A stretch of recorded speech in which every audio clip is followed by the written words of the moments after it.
तो दोस्तों आपका स्वागत है। दोस्तों आज की वीडियो में हम खेत का नाप निकालना सीखेंगे। दोस्तों अगर आपका खेत वर्गाकार या आयताकार हो उसका नाप आप बड़ी ही आसानी से निकाल सकते हैं। यहाँ पर आज की वीडियो में हम समलम चतुर्भुज के आकार का जो खेत है उसका क्षेत्रफल निकालना सीखेंगे। यहाँ पर जो खेत आपको दिखाई दे रहा है इस खेत की सभी भुजाएं अलग अलग लेंथ की हैं। ये 45 फीट की है, ये 43 फीट की है, ये 30 फीट की और ये 40 फीट की। दोस्तों इस प्रकार के खेत का क्षेत्रफल निकालना बड़ा ही आसान है। आपको क्या करना है, इस वीडियो को लास्ट तक देखना है और आप इसे अच्छे से जान जाएंगे। दोस्तों इस प्रकार के खेत का क्षेत्रफल निकालने के दो तरीके हैं। पहला वो तरीका है जो ज्यादातर वीडियोस में बताया गया है, जिससे आपके पास 100% सही क्षेत्रफल नहीं आता। दूसरा वो तरीका है जिससे आपके पास 100% सही क्षेत्रफल आएगा। हम दोनों तरीके से इस खेत का क्षेत्रफल निकाल लेंगे और दोनों तरीके से जो क्षेत्रफल आएगा उसको कंपेयर भी करेंगे। तो चलिए पहले तरीके से निकाल लेते हैं। पहला तरीका क्या कहता है, आमने सामने की भुजाओं को जोड़ेंगे, 2 से भाग करेंगे। आमने सामने की भुजाओं को जोड़ेंगे, 2 से भाग करेंगे और दोनों को गुना कर देंगे, तो उससे हमारे पास क्षेत्रफल आ जाएगा। तो चलिए देखते हैं पहले तरीके से कैसे करेंगे। हमें क्या करना होगा, आमने सामने की भुजाओं को जोड़ना होगा। 40 प्लस 45 बटे में 2, ठीक है, गुना में आमने सामने की भुजाओं को जोड़ना होगा अगेन 43 प्लस 30 बटे में 2। अब इन दोनों को सोल्व करके जो आएगा उसको हमें गुना कर देना है, ठीक है। 40 और 45 कितना बनेगा, 85 बटे में 2 गुना ये कितना बनेगा 3, 7 बटे में 2, ठीक है। अब इसको हल कर लेते हैं। 85 को 2 से भाग देंगे, हमारे पास आ जाएगा 42.5 42.5 और 73 को 2 से भाग देंगे, हमारे पास आ जाएगा 36.5, ठीक है। अब इन दोनों को गुना करके हमारे पास आ जाएगा 1551.25 स्क्वायर फीट।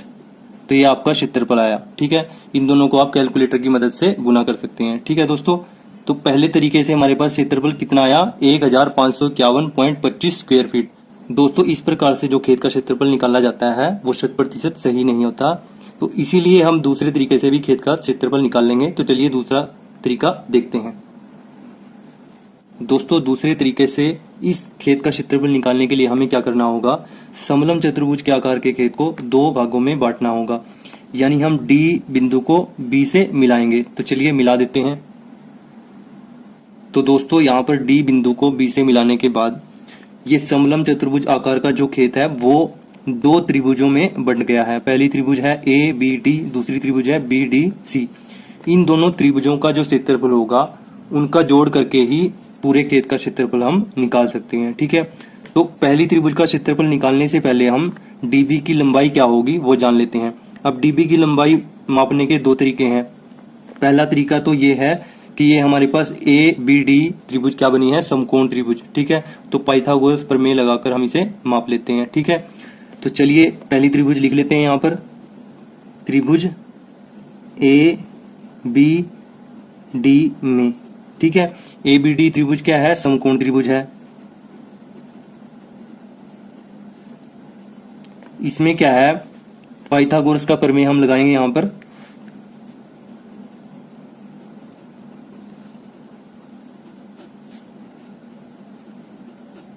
ये क्या कहता है, इस भुजा का स्क्वायर इस भुजा का स्क्वायर बराबर होगा डीबी के स्क्वायर के, ठीक है, इस भुजा के स्क्वायर के। तो ए बी का स्क्वायर प्लस ए डी का स्क्वायर बराबर किसके होगा, बी डी के स्क्वायर, ठीक है, बी डी के स्क्वायर के, ठीक है दोस्तों। अब ए बी का स्क्वायर यानी 40 का स्क्वायर प्लस 30 का स्क्वायर यानी ए डी का स्क्वायर बराबर बी डी का स्क्वायर, ठीक है। अब इसको सोल्व करके हमारे पास क्या आएगा, 1600 प्लस 900 बराबर बी डी का स्क्वायर, ये बन जाएगा 2500 बराबर बी डी का स्क्वायर। और बी डी यहाँ से क्या निकल के आएगा, वर्गमूल में 2500, जो आ जाएगा हमारे पास 50 फीट। अब 2500 का वर्गमूल क्या होता है, 50 फीट, ठीक है। तो दोस्तों आप इस तरीके से भी इसको निकाल सकते हैं। अगर आपको इस तरीके का नहीं पता तो आप क्या करेंगे, डी बिंदु पे खड़े होकर फीते की मदद से इसको यहाँ तक बी तक चलकर माप सकते हैं। ठीक है दोस्तों, तो ये हमारे पास डीबी कितना निकल के आया, 50 फीट। ठीक है, अब ये बड़ा ही आसान हो गया। पहले हम इस त्रिभुज का क्षेत्रफल निकाल लेंगे, फिर इसका निकाल लेंगे और दोनों को जोड़ देंगे। तो पहले समकोण त्रिभुज का क्षेत्रफल निकाल लेते हैं। त्रिभुज ए बी और डी, त्रिभुज ए बी डी का क्षेत्रफल निकाल लेते हैं पहले।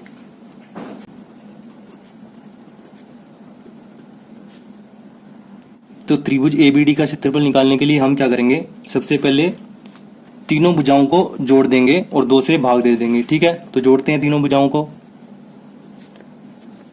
उसको हम एस मान लेते हैं जो जोड़ करके आएगा। ठीक है, तो जोड़ते हैं 30 प्लस 40 प्लस 50 बटे में 2।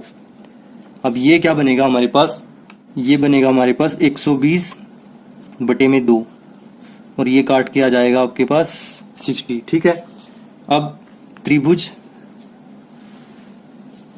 ए बी डी का क्षेत्रफल क्या बनेगा, जो ये यहां पर जोड़कर आया। ठीक है, इसको हम ऐसे लिखेंगे और इसमें से पहली भुजा को घटा देंगे। ठीक है, तो 60 में से पहली भुजा घट गई, हमारे पास कितना आ जाएगा 30। 60 में से 30 गया 30। ठीक है, अब क्या करेंगे, 60 में से दूसरी भुजा को घटाएंगे। 60 में से 40 गया, हमारे पास कितना आ गया 20। अब लास्ट में क्या करेंगे, 60 में से अंतिम भुजा को घटाएंगे, ये कितनी है 50। 60 में से 50 गया, हमारे पास कितना आ गया 10। और इस सब का क्या कर देंगे, वर्गमूल कर देंगे। ठीक है दोस्तों, हम क्या करेंगे, सबसे पहले तो इस s को लिखेंगे जो कि 60 है, फिर इसमें से पहली भुजा घटाएंगे, इसको लिख देंगे, दूसरी भुजा घटाएंगे, उसको लिख देंगे, फिर तीसरी साइड को घटाएंगे, उसको लिख देंगे। इन चारों की गुना करके वर्गमूल निकाल लेंगे तो हमारे पास पहली त्रिभुज का क्षेत्रफल आ जाएगा। ठीक है दोस्तों, अब इन सबको गुना करके हमारे पास क्या आएगा, 6 18, 18 दूनी 36, ये आ जाएगा हमारे पास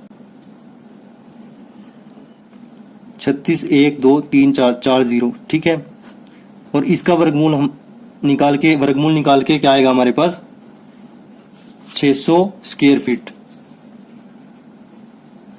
ठीक है दोस्तों, तो त्रिभुज एबीडी का क्षेत्रफल क्या है हमारे पास 600 स्क्वायर फीट। ठीक है, अब एक त्रिभुज का तो क्षेत्रफल निकल गया, अब हम दूसरी त्रिभुज का क्षेत्रफल निकाल लेते हैं। ठीक है, तो दोस्तों यहां पर दूसरी त्रिभुज क्या है हमारे पास, बी डी सी। त्रिभुज बी डी सी का क्षेत्रफल दोस्तों उसी तरीके से करेंगे जैसे हमने पहली त्रिभुज का क्षेत्रफल निकाला था। ठीक है, तीनों भुजाओं को जोड़ देंगे, उसको हम s के बराबर रख लेंगे, 50 प्लस 45 प्लस 43। ठीक है दोस्तों, बटे में 2। अब इन तीनों को जोड़कर हमारे पास क्या आ जाएगा, 8 9 और 4 13, ये आ जाएगा 138 बटे में 2। इसको काट देंगे, 2 6 12, 2 9 में 18, तो ये आ जाएगा 69 69। ठीक है दोस्तों, अब सेम तरीका फॉलो करेंगे। त्रिभुज बी डी सी क्षेत्रफल क्या करेंगे, हम 69 को लिख देंगे, जो s था उसको लिख दिया, 69 यानी 69 को लिखने के बाद क्या करेंगे, इसमें से पहली भुजा घटाएंगे, तो 69 में से 50 गया, हमारे पास कितना आ गया 19। 69 में से 45 गया, हमारे पास कितना आ गया 24। 69 में से 43 गया, हमारे पास कितना आ गया 26। ठीक है, क्या किया हमने यहाँ पे दोस्तों, सबसे पहले s को लिखा, फिर उसमें से एक एक भुजा को घटा के जो जो आया उसको लिख दिया। पहली भुजा को घटाया 19 आ गया, दूसरी भुजा को घटाया 24 आ गया, तीसरी भुजा को घटाया 26 आ गया। ठीक है, इसका वर्गमूल निकाल लेंगे। अब इन चारों को गुना करके हमारे पास क्या आएगा, 8 1 8 0 6 4। ठीक है, आप कैलकुलेटर की मदद से ये गुना कर सकते हैं और वर्गमूल भी निकाल सकते हैं। इसका वर्गमूल निकाल के हमारे पास आएगा 904.4689। ठीक है, स्क्वायर फीट। तो यहां पर त्रिभुज बीडीसी का क्षेत्रफल क्या है आपके पास 904.4689 स्क्वायर फीट। ठीक है, अब आपको क्या करना है, दोनों त्रिभुजों के क्षेत्रफल को जोड़ देना है। अब दोस्तों खेत का क्षेत्रफल यानी चतुर्भुज ABCD का क्षेत्रफल क्या आएगा, त्रिभुज ABD का क्षेत्रफल जमा त्रिभुज BCD का क्षेत्रफल। ठीक है, तो त्रिभुज ABD का क्षेत्रफल क्या आया था हमारे पास, ये आया था 600 स्क्वायर फीट। ठीक है, लिख लेते हैं 600 स्क्वायर फीट। ठीक है, और त्रिभुज BCD का क्षेत्रफल क्या आया था 904.4689। लिख लेते हैं इसको भी। अब दोनों को जोड़ देंगे तो हमारे पास खेत का क्षेत्रफल आ जाएगा। जोड़ते हैं दोनों को।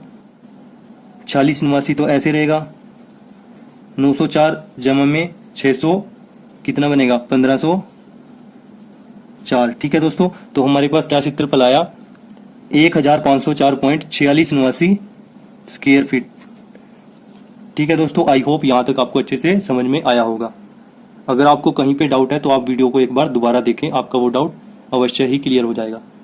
तो दोस्तों अब हम कंपेयर करते हैं कि पहले जो तरीका था उससे क्या क्षेत्रफल आया था और दूसरे तरीके से क्या क्षेत्रफल आया। ठीक है, तो पहले तरीके से क्षेत्रफल क्या आया था हमारे पास, यह आया था 1551.25 स्क्वायर फीट। ठीक है, और दूसरे तरीके से क्या आया हमारे पास 1504.4689 स्क्वायर फीट। तो दोनों क्षेत्रफल में लगभग 47 का डिफरेंस है। ठीक है, जो ये दूसरे तरीके से क्षेत्रफल हमने निकाला वो सही तरीका है, उससे 100% क्षेत्रफल निकलता है। तो दोस्तों आपको यही तरीका फॉलो करना है। ये वाला तरीका अधिकतर वीडियोस में बताया गया है, इसको आपको फॉलो नहीं करना है। दूसरे वाले तरीके को अगर आप फॉलो करोगे तो आपके पास 100% सही क्षेत्रफल आएगा। आई होप यहाँ तक आपको अच्छे से समझ में आया होगा। अगर आपको कहीं पे डाउट है तो आप वीडियो को एक बार दोबारा देखें। फिर भी अगर आपको डाउट रहता है तो कमेंट बॉक्स में जरूर पूछें। अगर आपको ये वीडियो अच्छी लगी तो वीडियो को लाइक करना, दोस्तों के साथ शेयर करना, चैनल पर नए हो तो चैनल को सब्सक्राइब जरूर कर लेना। Thanks for watching this video.